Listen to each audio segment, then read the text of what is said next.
बाबा हरदास नाम असांजी पामरत थे। बोलो गोदरी वारे जन श्याम की। तो वाकई जीअं पहिरें भजन में भी चयोसीं, बाबा जी तेरे भरोसे मेरा परिवार है। वरी चऊं था बाबा जी असांजी पारत अथई। पारत उन्हनि खे ॾेई छॾणी आहे ऐं पाण खे सिर्फ़ वेही करे छा करणो आहे, नाम सिमरन करणो आहे। जीअं मूवी चालू हूंदी आहे, ठीकु आहे, असांखे न वणंदो आहे भई हीरो मार खाए थो, पाण कुझु चेंज करे सघंदा आहियूं? छा वेही कंदा आहियूं? चुपचाप ॾिसंदा आहियूं, भई अॻियां ॾिसूं छा थो थिए। तीअं ई सेम लाइफ आहे।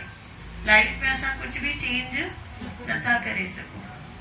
अननेसेसरी पंहिंजे पाण खे स्ट्रेस ॾींदा आहियूं, भई साम्हूं वारो चेंज थिए। पाण खे ई चेंज करणो आहे। पाण खे जेतिरो शांत रखियोसीं, माना सत्संग जो ओतिरो फ़ाइदो थियो।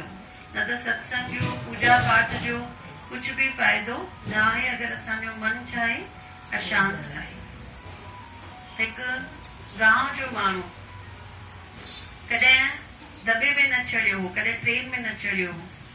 पंज नंग जीअं गांव वारा खणी वेंदा आहिनि, त चढ़ियो त सही ट्रेन में, टिकेट वरितई, 5 ई नंग पंहिंजे मथे ते, ऐं 60 कलाक जी मुसाफ़िरी।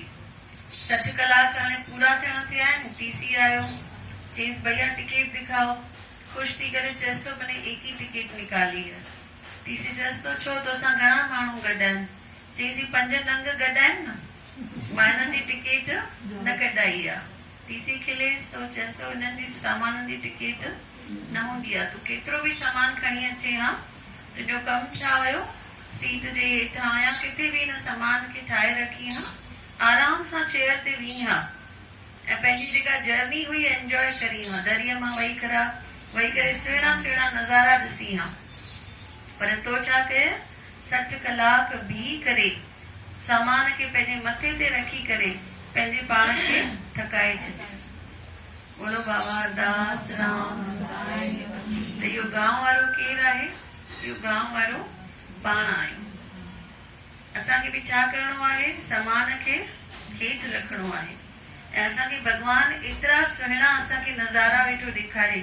हिक खां हिकु मंदिर आहिनि भॻवान जा, वेंदा आहियूं ॾिसण। उहो सामान जले बीह रहिया आहियूं हुन गांव वारे वांगुरु, भई घर बि ॾिसणो आहे, दुकान ॾिसणो आहे, फैमिली ॾिसणी आहे, ॿारनि जी शादी कराइणी आहे।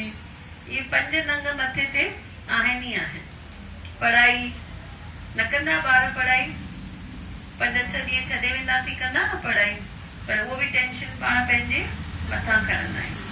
त भॻवान चए थो इहो जेको नंग मथे ते खणी वेठा आहियो, इहो हेठि लाहियो।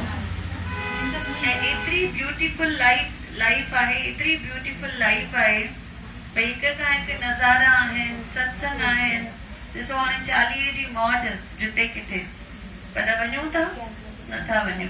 घर में उहे नंग, हाणे इहे सोचियो अगरि नथा वञूं सत्संग जे पासे, माना घर में उहे